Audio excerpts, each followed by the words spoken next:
નમસ્કાર મિત્રો, fast reads Gujarat channel પર તમારું સ્વાગત છે.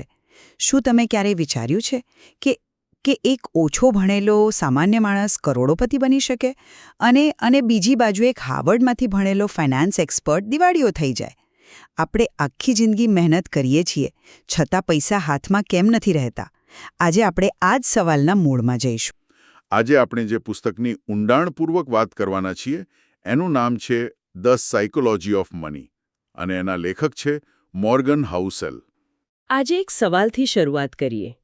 ક્યારે વિચાર્યું છે કે આટલી સખત મહેનત કરવા છતાં, દર મહિને પગાર આવે છે છતાં, આપણા ગુજરાતી મધ્યમ વર્ગીય પરિવારોમાં પૈસાની તંગી કેમ રહે છે? હા, આ સવાલ તો બધાને થતો હશે. ઈએમઆઈ અને બીજા ખર્ચાઓ પછી હાથમાં કશું બચતું જ નથી. તો ભૂલ ક્યાં છે?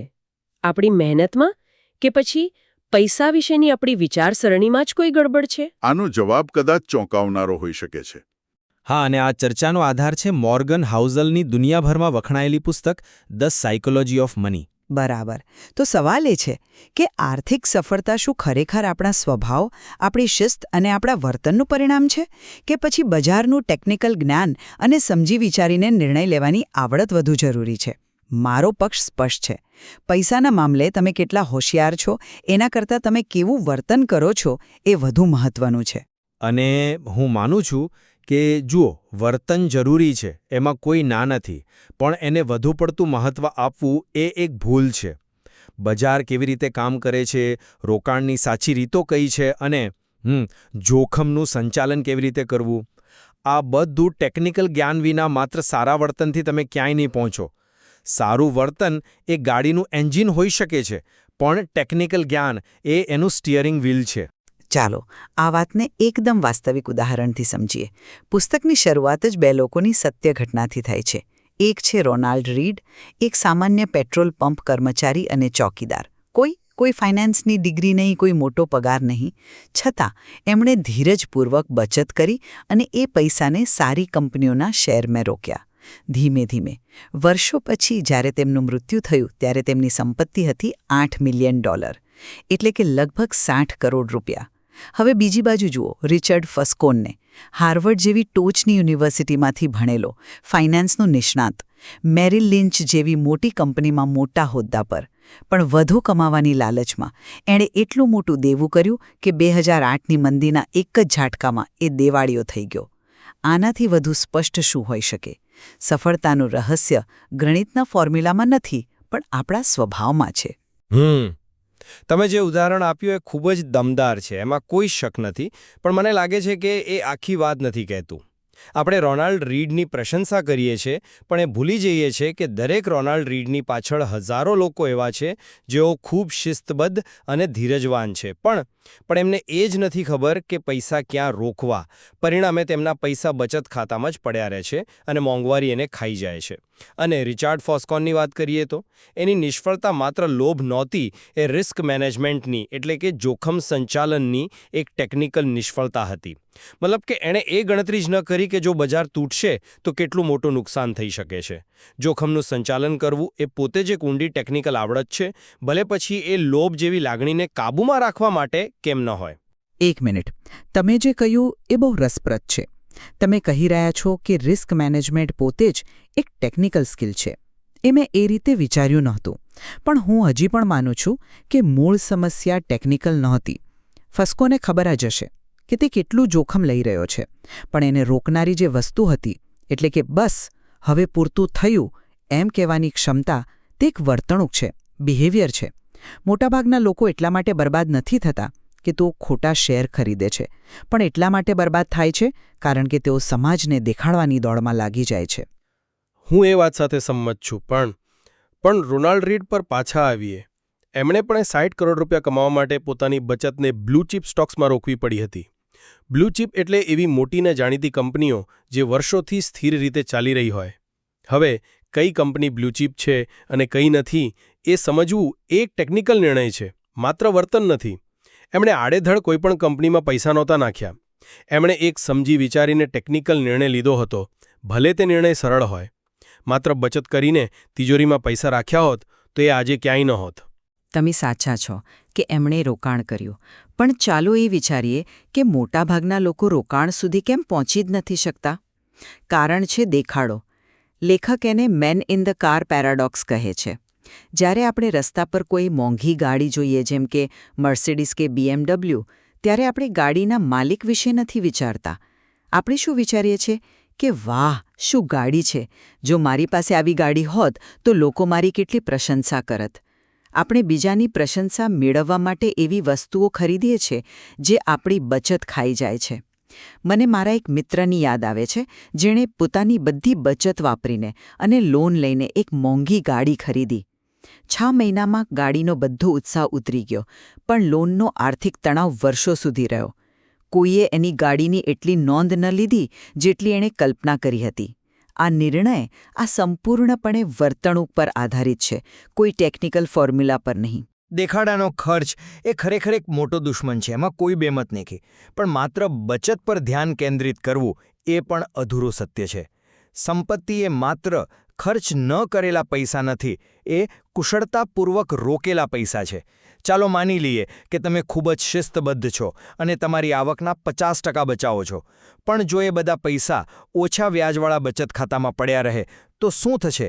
મોંઘવારી એટલે કે ઇન્ફ્લેશન ધીમે ધીમે તમારા પૈસાની ખરીદ શક્તિ ઘટાડી દેશે. આજે જે 100 રૂપિયામાં મળે છે તે 5 વર્ષ પછી 130 રૂપિયામાં મળશે. તમારા બચત ખાતાના પૈસા એટલી ઝડપથી નહીં વધે. એટલે મોંઘી ગાડી ન ખરીદવી એ એક સારો વર્તણૂકીય નિર્ણય છે, પણ તમારા પૈસાને મોંઘવારીથી બચાવીને કેવી રીતે વધારવા તે એક ટેકનિકલ કૌશલ્ય છે જે એટલું જ, કદાચ એનાથી પણ વધુ મહત્વનું છે. પણ શું આ કૌશલ્ય શાળાઓ શીખવે છે? નથી શીખવતી. શાળાઓ આપણને ચક્રવૃદ્ધિ વ્યાજનું સૂત્ર શીખવે છે, પણ તે આપણને ડર અને લાલચનું સંચાલન કરતા નથી શીખવતી. વાસ્તવિક જીવનમાં પૈસાના નિર્ણયો એક્સેલ શીટ પર નથી લેવાતા. એ રાત્રે ડિનર ટેબલ પર લેવાય છે, જ્યાં પરિવારની ચિંતા, ભવિષ્યનો ડર, પાડોશીની ઈર્ષ્યા અને આપણો અહંકાર જેવી લાગણીઓ ભળેલી હોય છે. પુસ્તકનો મુખ્ય સંદેશ એ છે કે તમારી સફળતાનો આધાર તમારી બચત દર પર છે, જે સંપૂર્ણપણે એક વર્તણૂકીય માપદંડ છે. ઓછી આવકવાળો માણસ પણ જો વધુ બચત કરે તો તે ઊંચી આવકવાળા પણ વધુ ખર્ચ કરનાર વ્યક્તિ કરતાં વધુ અમીર બની શકે છે. આ આવક ખર્ચ બરાબર બચત ને બદલે આવક બચત બરાબર ખર્ચના સિદ્ધાંતને અપનાવવાની વાત છે. આ શિસ્ત છે, બુદ્ધિ નથી. હું એ રીતે નથી જોતો. શાળાઓ પાયો નાખે છે. સમસ્યા શીખવવામાં નથી, પણ શીખેલા જ્ઞાનને લાગુ કરવામાં છે. ભાવનાત્મક નિયંત્રણ એ ટેકનિકલ પાયા પર બનેલું એક જરૂરી મકાન છે, એનો વિકલ્પ નથી. તમે કમ્પાઉન્ડિંગ, રિસ્ક અને ડાયવર્સિફિકેશન જેવા ટેકનિકલ ખ્યાલોને સમજ્યા વિના તમારું સારું વર્તન ક્યાં લાગુ કરશો? ડાયવર્સિફિકેશન એટલે તમારા બધા પૈસા એક જ જગ્યાએ રોકવાને બદલે અલગ અલગ જગ્યાએ વહેંચી દેવા, જેથી એક જગ્યાએ નુકસાન થાય તો બીજે બચી જાય. આ ટેકનિકલ સમજ વગર તમે શિસ્તબદ્ધ રીતે તમારા બધા પૈસા એક જ ખોટી જગ્યાએ રોકીને બધું ગુમાવી શકો છો.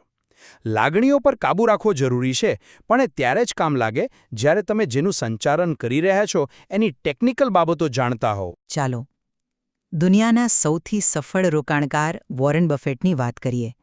લોકો એમની સફળતાનું શ્રેય એમની શેર પસંદ કરવાની અદ્ભુત ટેકનિકલ આવડતને આપે છે.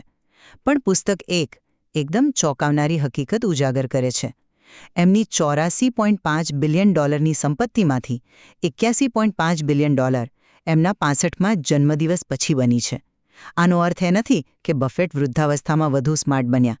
આનો અર્થ એ છે કે ચક્રવૃદ્ધિ વ્યાજ એટલે કે કમ્પાઉન્ડિંગ એક એવી અતાર્કિક શક્તિ છે જે આપણું મગજ સહેલાઈથી સમજી શકતું નથી.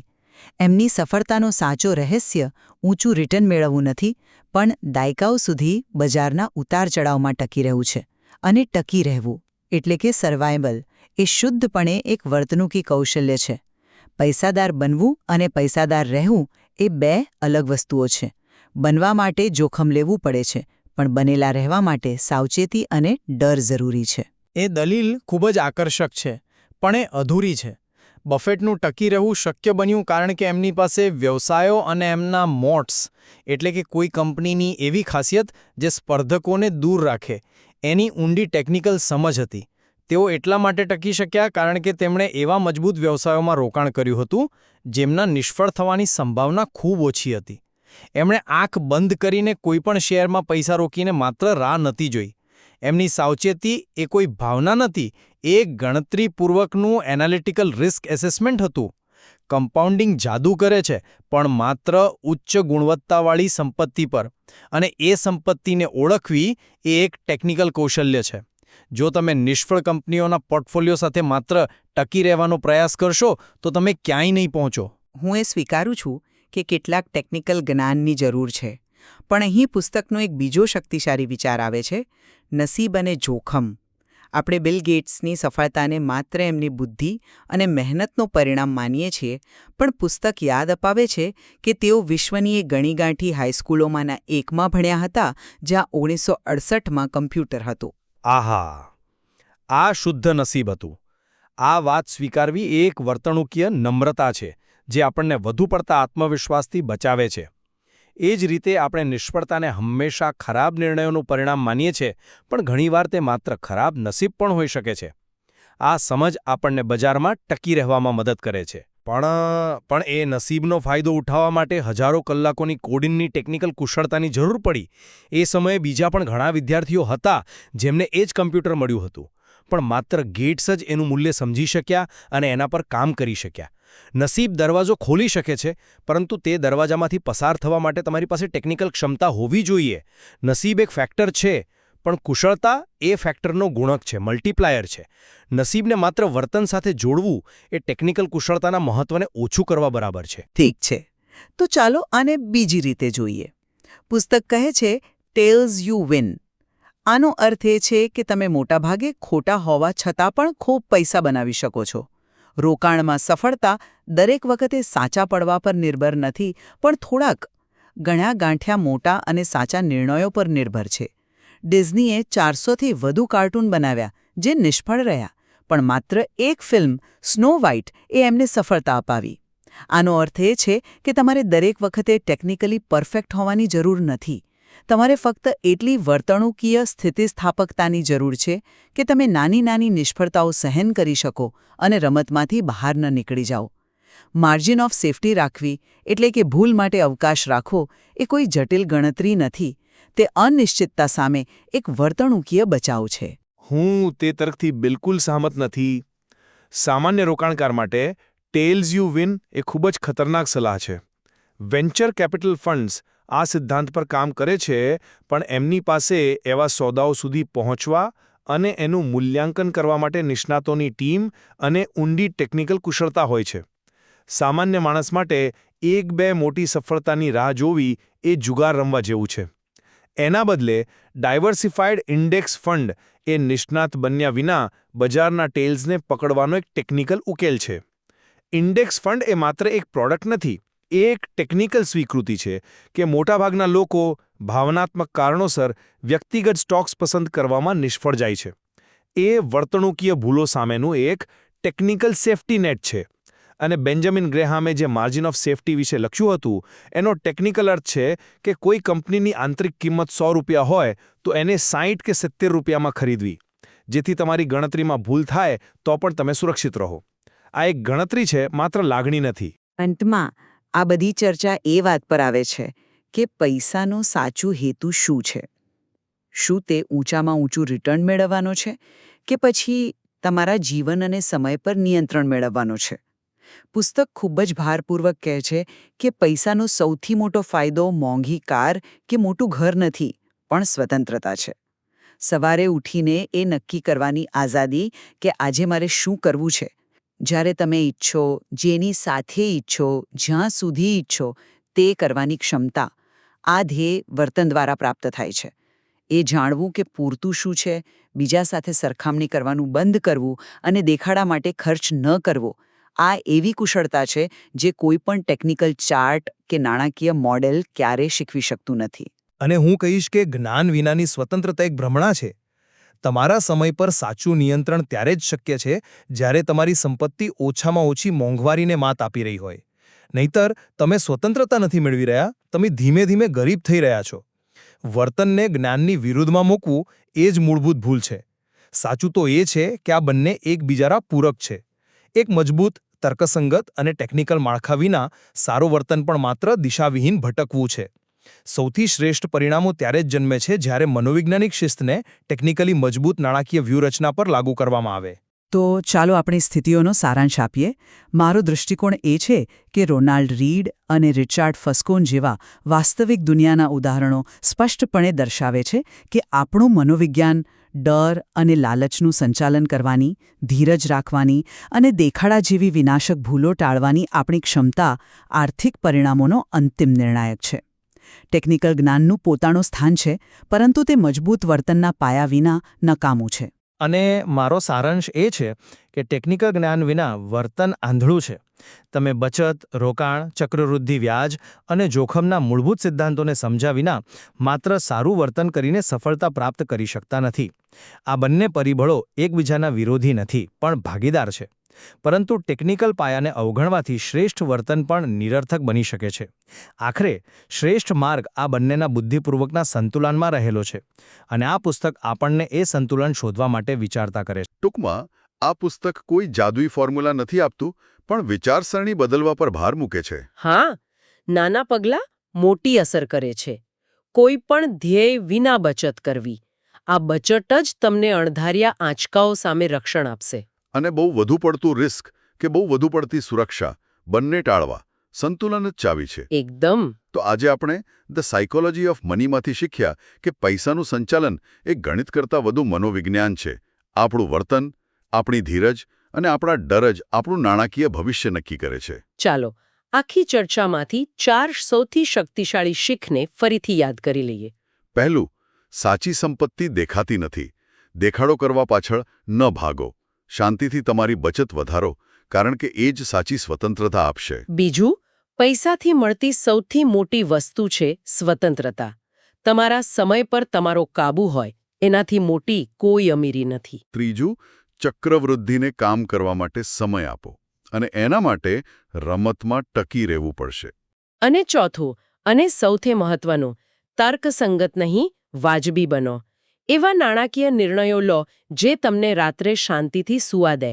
જો તમને આ સમરી યુઝફુલ લાગી હોય તો ચેનલને સબસ્ક્રાઇબ કરજો. ફાસ્ટ રીડ્સ ગુજરાત સાથે જોડાયેલા રહેવા બદલ ધન્યવાદ.